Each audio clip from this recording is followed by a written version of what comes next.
What in the hell is this supposed to be? The voice, sharp and edged with the brittle confidence of new authority, sliced through the reverent silence of the Starkweather archive. The air in the subterranean vault was cold, smelling of old paper, ozone, and the faint, metallic tang of preserved history. It was a place for whispers, for gloved hands and careful footsteps. Lieutenant Derek Miller's voice was a violation, a splash of cheap paint on a priceless canvas. He stood, hands on his hips, his freshly pressed uniform a stark, angular statement against the soft, gray light. His target was an old man, stooped and frail-looking, standing before a display case containing a single, battle-scarred M1 Garand rifle from the Chosen Reservoir campaign. The man wore a tweed jacket, frayed at the cuffs, and simple charcoal trousers that had seen better decades. He hadn't flinched at the lieutenant's outburst. He simply remained, his gaze fixed on the rifle, his posture one of quiet contemplation. "Sir, I'm talking to you," Miller snapped, taking 2 loud, decisive steps forward on the polished concrete floor. The clicks of his boots echoed off the tall steel shelves that vanished into the darkness above. "This is a level 4 restricted area. There are no tours. There are no visitors. How did you get in here?" The old man turned his head slowly. His face was a roadmap of a long life, etched with lines of worry and wisdom. But it was his eyes that caught you. They were a pale, washed-out blue, the color of a winter sky over a frozen sea, and they held a stillness that seemed to absorb the young lieutenant's frantic energy without reflection.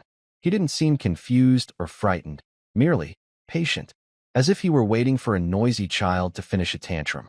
"The door was open," the old man said.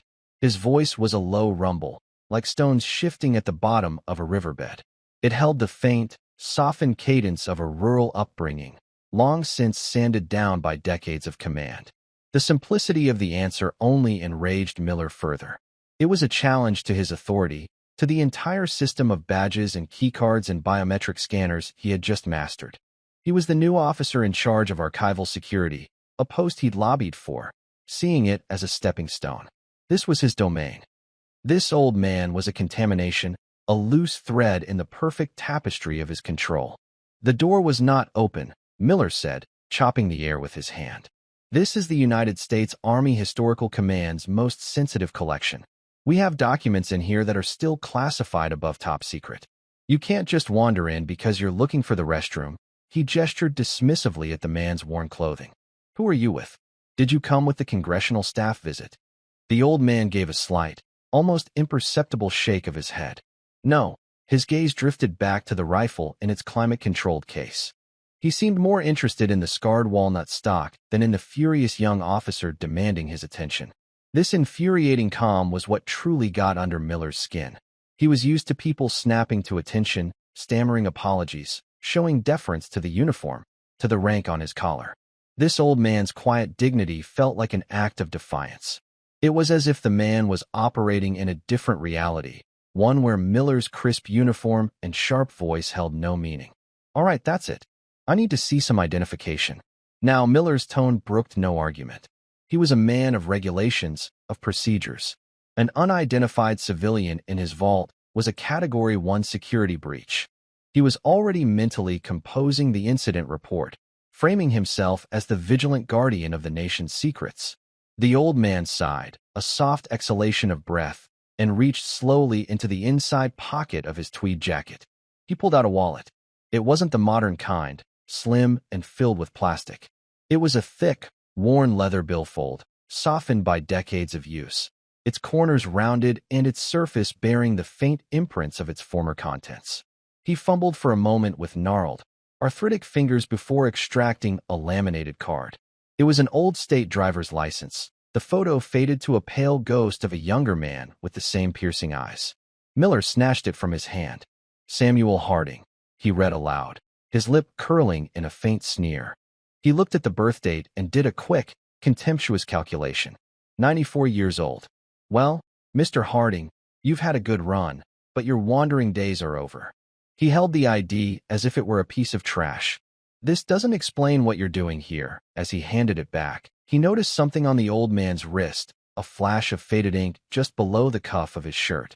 A crudely rendered eagle, globe, and anchor. A marine tattoo. old and blurred by time. A Marine, huh? Miller said, his voice laced with the casual inter-service rivalry he'd picked up from his superiors. Explains the whole wandering behind enemy lines thing. Look, Grandpa, whatever you did in your war, we appreciate your service, but this is a different world. We have rules for a moment. As the old man's sleeve shifted, the scent of the archive, that dry, dusty smell of aged paper and controlled air, seemed to change. He wasn't in the vault anymore. The sterile cold was replaced by the biting, damp chill of a Korean winter. The hum of the dehumidifiers became the low whistle of the wind across a barren, snow-covered hill. The scent wasn't paper. It was cordite, frozen earth, and the metallic tang of blood. In his mind's eye, the M1 Garand in the case was no longer a museum piece. It was in his hands, heavy and solid, the wood slick with ice. A voice, young and terrified, screamed his name through the chaos. Captain Harding. They're coming over the ridge. The image flashed and was gone, as quick and as stunning as a flashbulb. He blinked. The archive returned. The polished floor, the silent shelves, the angry young lieutenant. He was back. But the weight of the memory settled in his bones, a familiar ache. Miller saw the flicker in the old man's eyes, the momentary lapse in his unnerving composure. He misinterpreted it completely. He saw not the echo of trauma, but the confirmation of senility. See?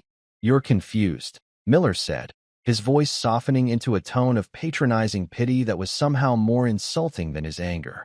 It's okay. It happens.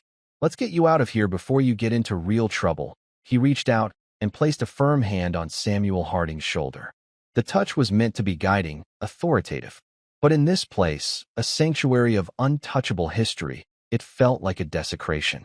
Harding's body went rigid, not with fear, but with a deep, instinctual resistance to being handled. The old man's pale blue eyes locked onto Miller's. The quiet patience was gone, replaced by something else. It was a look of profound disappointment, a deep, weary sadness that seemed to span generations. He didn't try to shake off the hand, but he didn't yield to its pressure either. He just stood there, an island of immovability. The silent confrontation stretched for a long, tense moment. Miller felt a flicker of doubt, a tiny, unwelcome voice in the back of his mind that whispered he was making a mistake. The old man's stillness was unnatural. It wasn't the frailty of age. It was the focused calm of something ancient and powerful. He dismissed the thought as quickly as it came. He was in charge. He had the rank, the authority, the regulations on his side.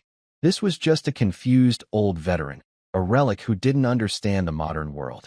I'm not asking, Miller said, his voice hardening again as he reasserted his fragile dominance. He tightened his grip on the thin shoulder, feeling the surprisingly solid bone and muscle beneath the worn tweed. You're coming with me. Now he gave a firm tug, expecting the old man to stumble, to be easily led. Instead, Harding barely moved. It was like trying to move a deeply rooted oak tree. The old man's feet seemed anchored to the floor. Frustration boiled over into aggression. This was a direct challenge to his authority. He was being made to look foolish. He shoved Harding, not violently, but with enough force to push him back a step, causing him to bump against the cold steel of a document shelf. A few loose files rattled. Have it your way, Miller snarled, his face flushed. He reached for the radio clipped to his belt.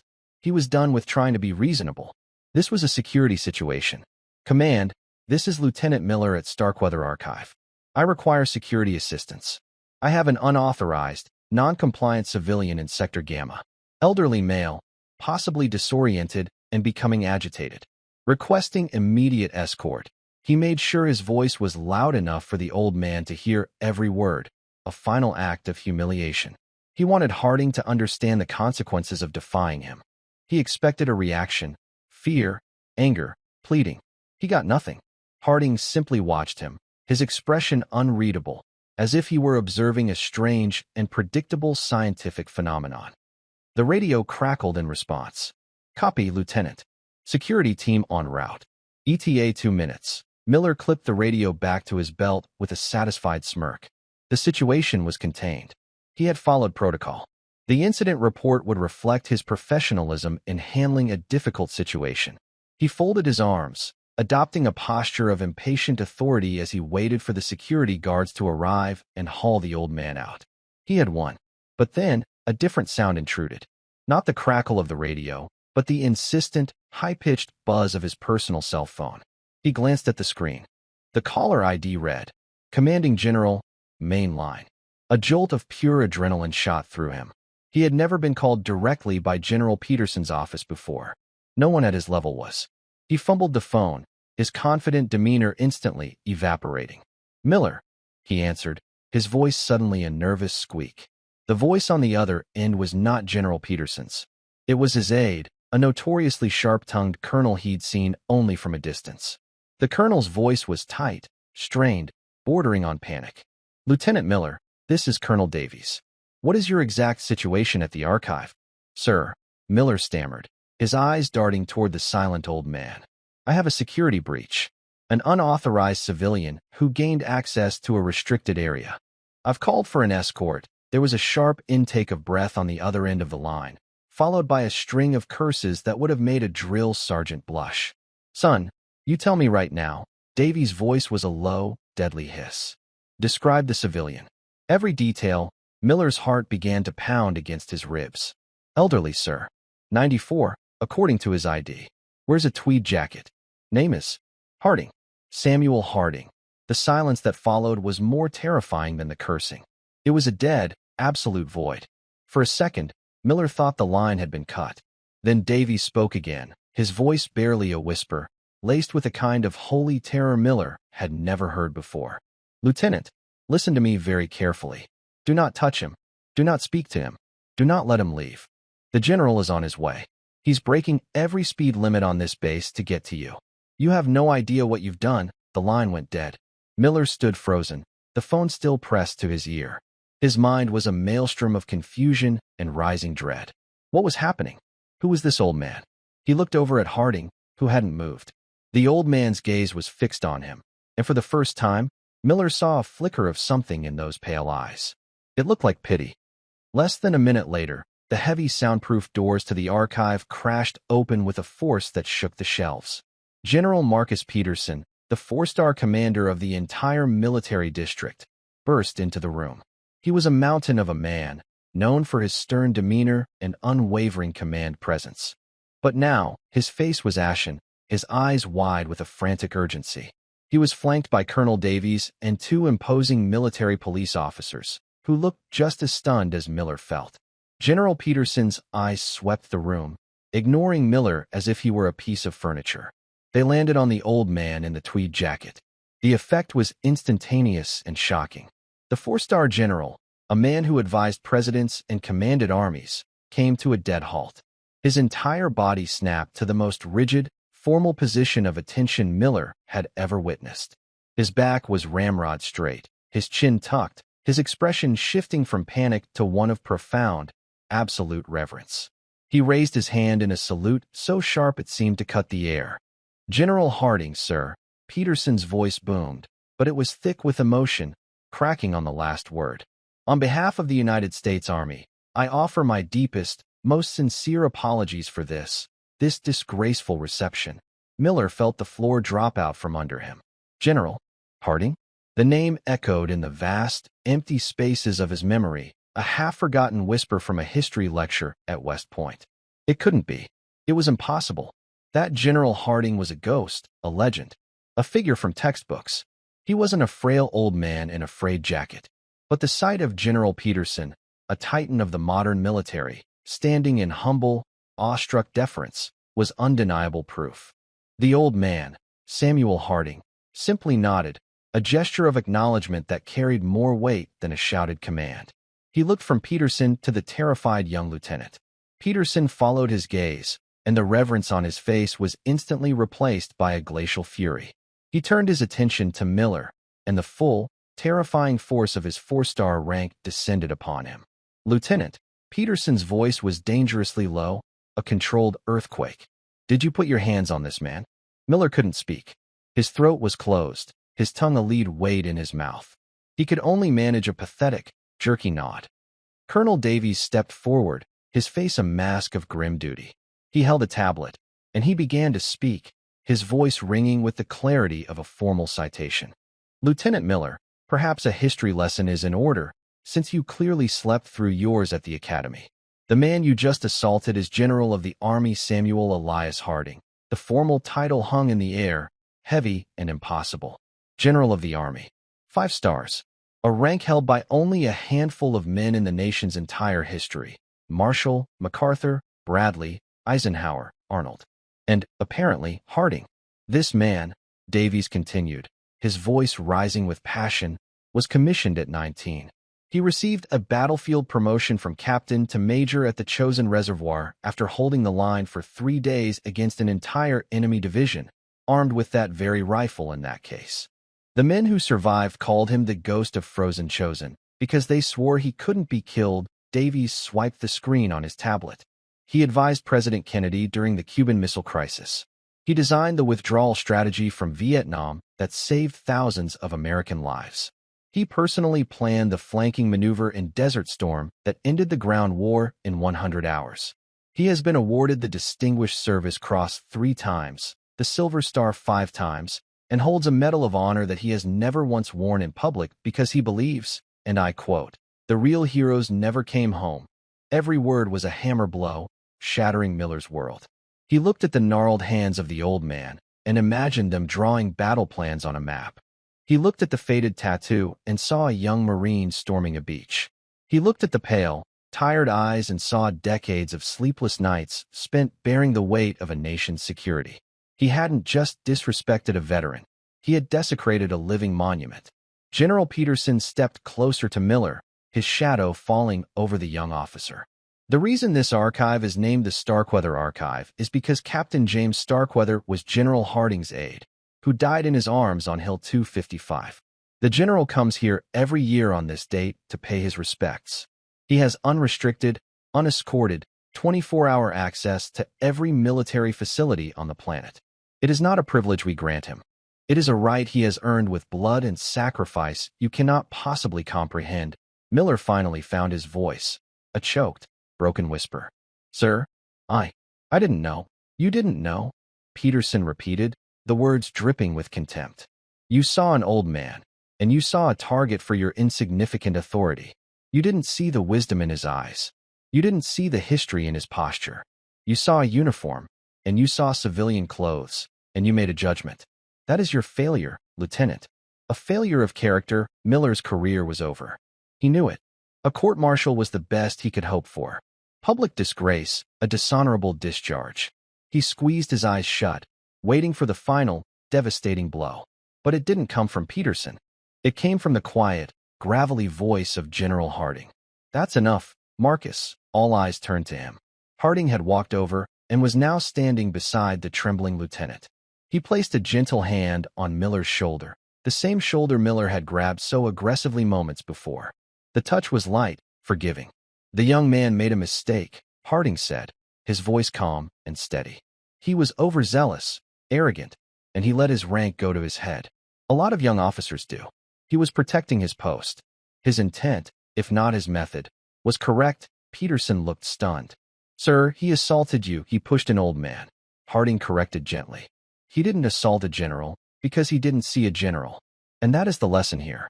Not for him, but for all of us." He looked directly at Miller, his pale eyes holding no anger, only a deep, penetrating wisdom.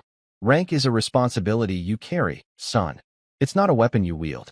True authority comes from respect, and you have to earn that. It isn't sewn onto your collar." He turned back to Peterson. "Don't ruin his career. Teach him. Reassign him. Send him to Walter Reed. Let him spend a year working with the wounded warriors. Let him learn what service and sacrifice really look like.